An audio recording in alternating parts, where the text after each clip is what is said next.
BCom part second, BCom part first, EFM paper first, BCom part second, EFM paper first, अर्थात economic environment in Rajasthan.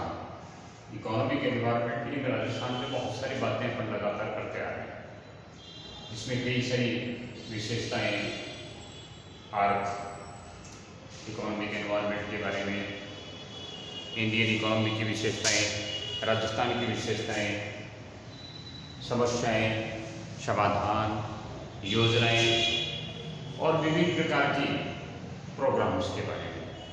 आज जिस programme के बारे में बातचीत अपन करने जा रहे हैं वो है राजस्थान में जनजाति कल्याण।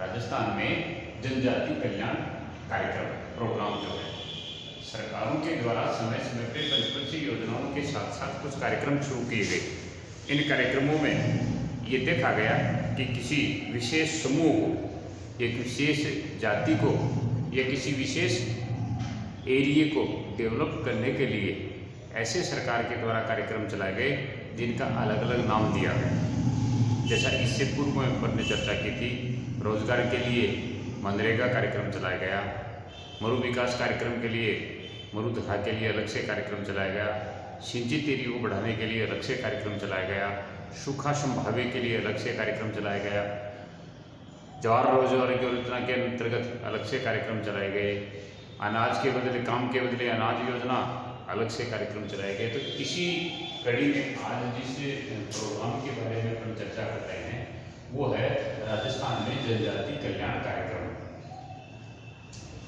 थोड़ी सी पृष्ठभूमि पीछे चलते हैं। देखो, मूल रूप से जो मनुष्य की उपज है वो आदिम है, या यूँ कह सकते हैं कि वो जनजाति की तरह से घुमक्कड़ था। एक जगह से दूसरी जगह जाना, दूसरी जगह से तीसरी जगह में चले जाना, अपनी जीविका उपार्जन करने के लिए जगह जगह माइग्रेट होते रहना, अर्थात पलायन की क्रिया उसकी लगातार जारी रही। और पलायन का मुख्य कारण ये था कि जीविका उपार्जन के पर्याप्त साधन नहीं होने के कारण से उन्होंने अपने स्थान को परिवर्तित किया समय समय पे। जैसे मान लीजिए सीकर के आसपास के एरिए में उसको ठीक लगा तो वो सीकर के एरिए में रुक गया, फिर कहीं दूसरी जगह ठीक लगा तो वो दूसरी जगह चला गया, तीसरी जगह चला गया। कहने का मतलब उसके जान पहचान वाले मित्र मंडली जैसे जैसे माइग्रेट करते गए उसने भी अपने माइग्रेशन का कार्यक्रम जारी रखा। परंतु धीरे धीरे सृष्टि के साथ साथ, समझ के साथ साथ लोगों ने अपना स्थान बनाना तय कर दिया और स्थान के लिए उन्होंने खेती बाड़ी का कार्य शुरू कर दिया।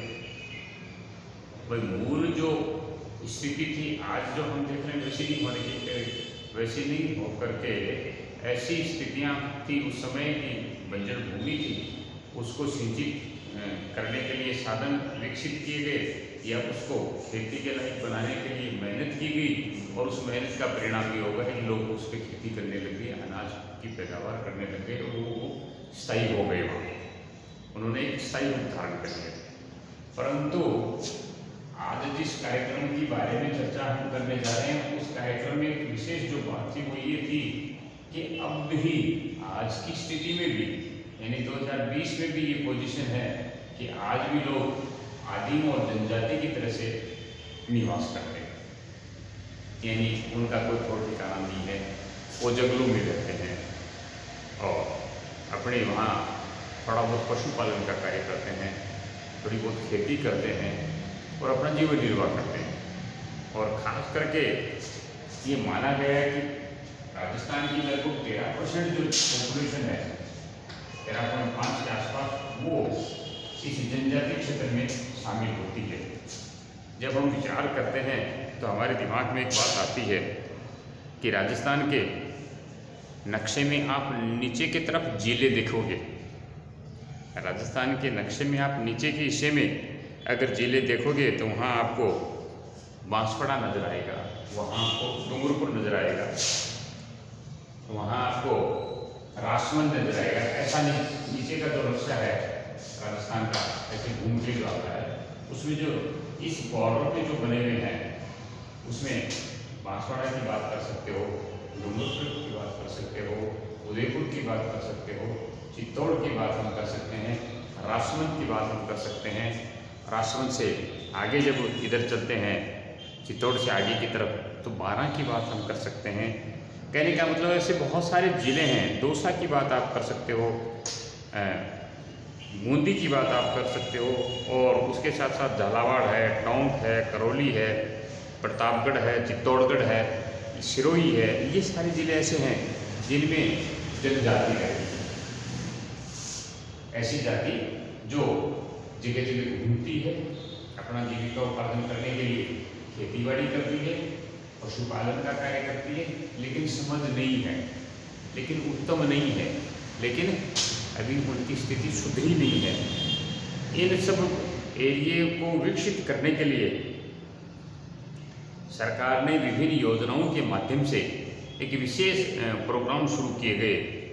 2011 की जनसंख्या के आधार पे, ये तो जनजाति तो पहले से थी, 2011 की जनसंख्या के आसपास ये विचार किया गया कि ये जो जिले हैं, चाहे वो दौसा हो, चाहे वो करौली हो, चाहे वो प्रतापगढ़ हो, चाहे वो चित्तौड़ हो, चाहे वो सिरोही हो या बांसवाड़ा डूंगरपुर और उदयपुर वाला हो, इन सब जिलों में 12 का जिला, इनमें जनजाति रहती है और जनजाति की स्थिति इतनी खराब है कि उनको अगर साधन नहीं प्रदान किया गया तो वहाँ आजकल भूखमरी आने लगी। पहले तो क्या था, उनकी स्थिति इसलिए थी कि सब एक जैसे थे और बाकी सब साथ साथ काम करते थे और पॉपुलेशन का हिस्सा भी कमी था। आज की स्थिति ये कि इनकी पॉपुलेशन भी बहुत तेज़ गति से बढ़ रही है और पॉपुलेशन तेज़ गति से बढ़ने के कारण से इनके पास साधन बहुत कम हो गए।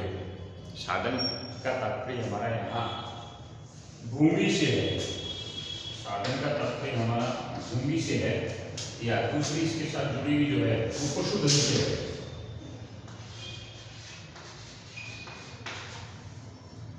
कृषि जोत से है, पशुधन से है, या उनके पास और माइंस और मिनरल्स की हम बात कर सकते हैं, लेकिन वो पहले से ही सरकार ने पाबंदी लगा रखी है, वहाँ वो कार्य नहीं होता है।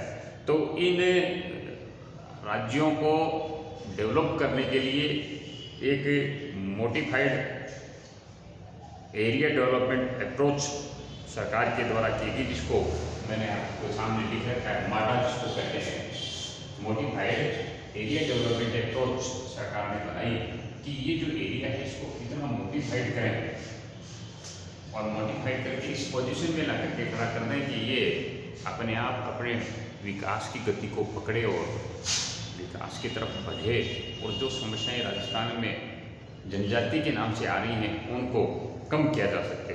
जब जनजाति की चर्चा करते हैं तो हमारे दिमाग में कुछ विशेष प्रकार की जनजाति की बात आती है, जिसमें हम ये कह सकते हैं मीणा, भील, ग्रासिया, सहरिया और डालोर। ये ऐसे खास करके लोग हैं जो जनजाति में शामिल होते हैं और ये सारे के सारे जितने भी जाति हैं इनका अभी डेवलपमेंट होना बाकी है। आप जिस स्थिति में रह रहे हो उस स्थिति में भी नहीं है आज, यानी उनके पास न तो तन ढकने के लिए पर्याप्त कपड़ा है, न उनके पास साधन है, न उनके पास भूजोत है, न उनके पास दूसरे पशुधन है पर्याप्त मात्रा में।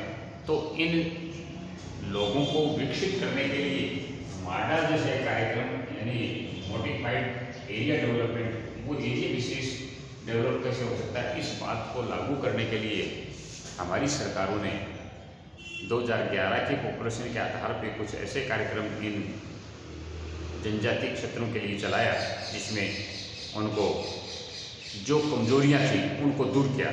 तो खास करके जो कौन कौन सी कमजोरियों को लेकर के सरकार ने इन कार्यक्रमों को चलाया और कौन कौन सी समस्याएं उनके सामने आई, इस बात के ऊपर जो विचार करते हैं तो हमें ये देखना पड़ेगा कि ये जनजाति किन किन समस्याओं से घिरी हुई है। सबसे बड़ी समस्या तो ये आ गई कि शिक्षा का स्तर 0 है, कम नहीं 0 है। मेरा मौका भी लगा था इस एरिया में नौकरी करने का, तो मुझे ये देखने को मिला कि आज भी वहाँ इनके लिए जो रिजर्वेशन किया गया है उसमें अभी तक एंट्री 0 है। अब थोड़ा थोड़ा चालू हुआ है मामला, तो एक तो जनसंख्या बहुत तेज गति से बढ़ी और शिक्षा जीरो है, और शिक्षा जीरो होने के कारण से इन लोगों की जो पॉपुलेशन है वो तेज गति से बढ़ रही है। शिक्षा बिल्कुल नहीं है, शिक्षा नहीं होने के कारण से पॉपुलेशन की जो बढ़ने की गति है वो इतनी ज़्यादा हो गई है कि जिसकी हम कल्पना नहीं कर सकते हैं। और जैसे ही जनसंख्या बढ़ेगी तो लोगों के पास साधनों की समस्या आएगी। दूसरी स्थिति ये कि इनके पास भूजोत नाममात्र है, कुछ तो पहाड़ी एरिया है, कुछ उबड़ खाबड़ है, कुछ बंजर भूमि है, वहाँ पथरीला इलाका है। तो ऐसे में इनके पास कृषि जोत नाममात्र की है, यानी हेक्टेयर की तो बात ही दूसरी है, वो तो वर्ग फुट में नापी जा सकती है। तो दूसरी समस्या उनके पास ये आ रही है। तीसरी समस्या ये है कि इनके पास सिंचाई के बिल्कुल भी साधन नहीं है। साथ साथ ये भी है कि हमने ये जनसंख्या वाली बात के साथ कहा है कि साक्षरता दर इतनी नीची है कि वो शून्य के आसपास है। साक्षरता दर इतनी नीची है कि वो शून्य के आसपास है।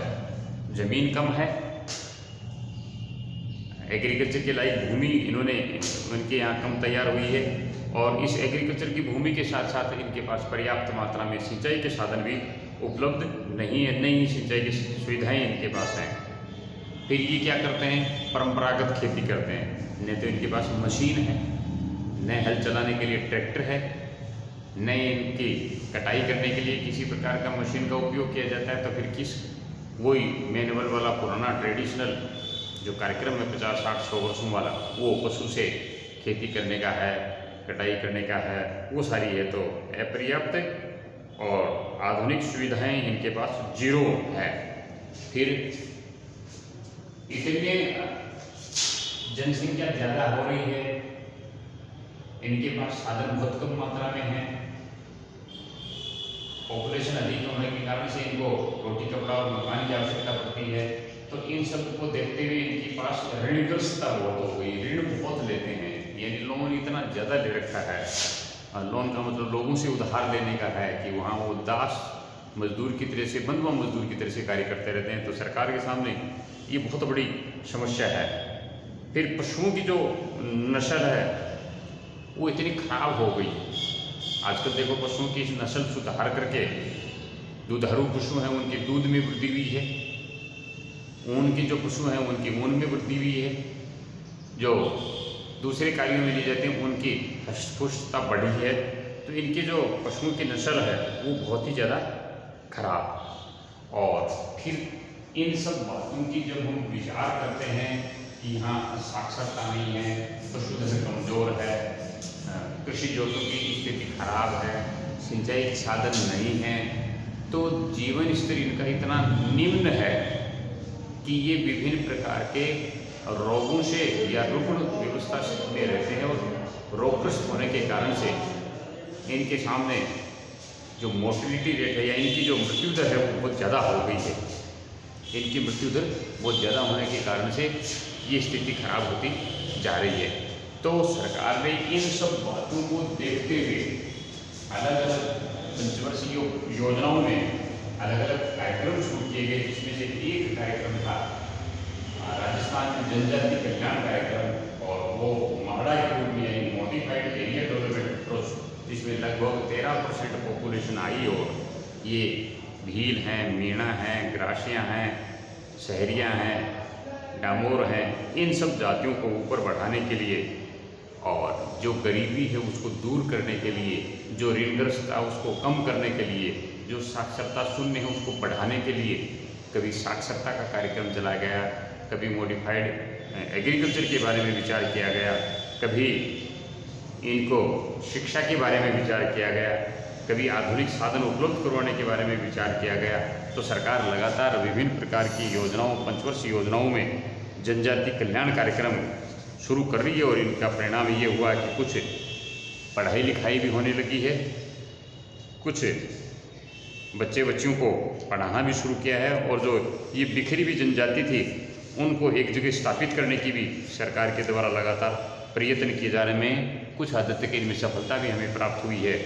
तो कहने का मतलब है कि ऐसा एक मॉडिफाइड एरिया डेवलपमेंट प्रोग्राम या अप्रोच जो सरकार के द्वारा जनजातियों के कल्याण के लिए चलाई जाती है, अपने आप में महत्वपूर्ण है। आज की बात हुई समाप्त।